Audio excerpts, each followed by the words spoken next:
Hey everybody, it's Constance Fry with Charming Custom Crafts here on YouTube and Constance Fry on my Facebook. Of course, that's me.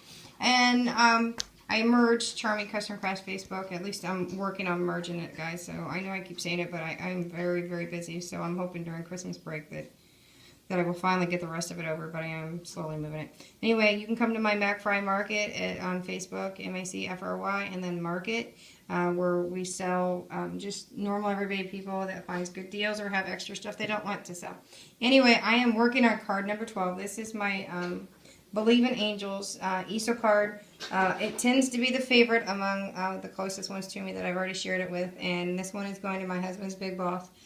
It's a reason why some of them I do fancy. It depends on who they go to. A lot of time I customize cards, but this one's going to my husband's big boss, and it's just absolutely to die for.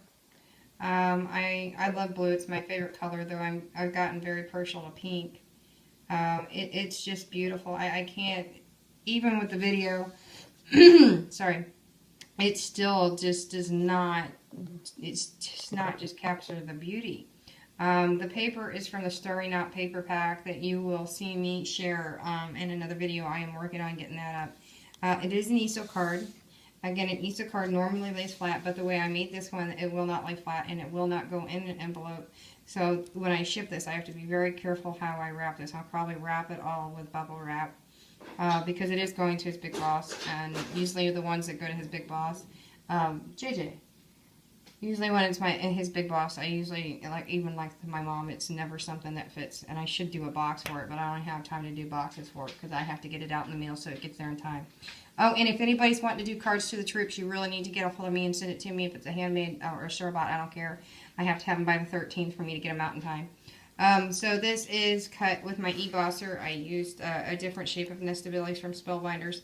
And I used the paper... I used blue paper on the back, a Starry Night type paper that matched the paper pack.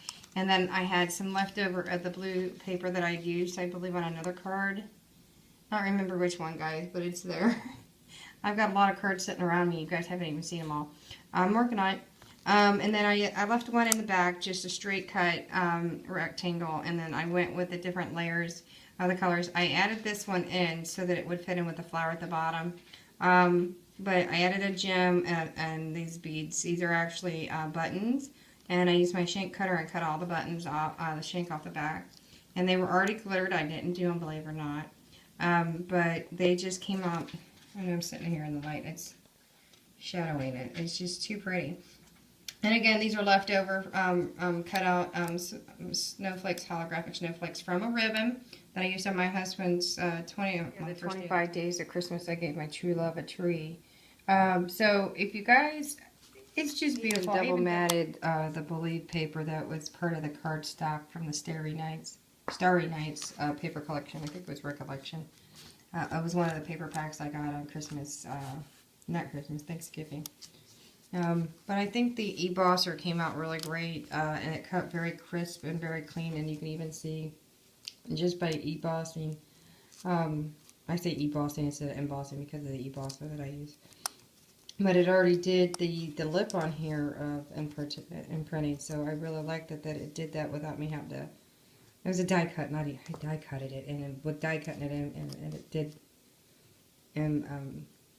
emboss at the same time, and I didn't even put it on the embossing setting with the matte there, but I think it came out beautiful. I hope you guys like it.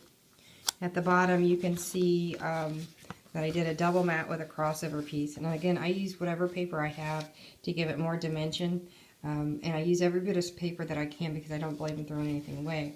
And I like how I gave that extra dimension down at the bottom because you wouldn't have been able to write here.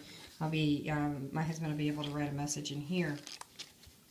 But this is one of those flowers from those punches, from the EK punches. I actually have this one myself, I think I do. But it has a crystal at the top, and then the wings, and then the pearl. Again, this is from that girl Terry that's no longer on my page.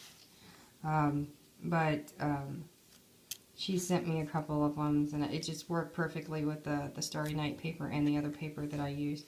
I don't remember. I'll have to get that other pack of paper out and show you guys later or tell you what it is. But this is the reason why it's not going to. It's also one of the reasons why I'm not a big fan of them, because they do come out very thick, and I'm not a big fan of them that way unless you cut this down, and then it's very hard for you to roll it with a really thin area down here. So, you know, I'm not a big fan of the punches. That's why I really don't use them very often, because it's really thick at the ends. So it has to be a bigger project or you can use them. That's just my opinion, but you don't have to roll so much. But I do like the dimensions of it, and you can cut it apart and do little things that you want. But it just worked out perfect for this card. But this is card number 12. I hope you enjoyed, and the pictures that follow. Thanks, guys. Stay tuned for 13.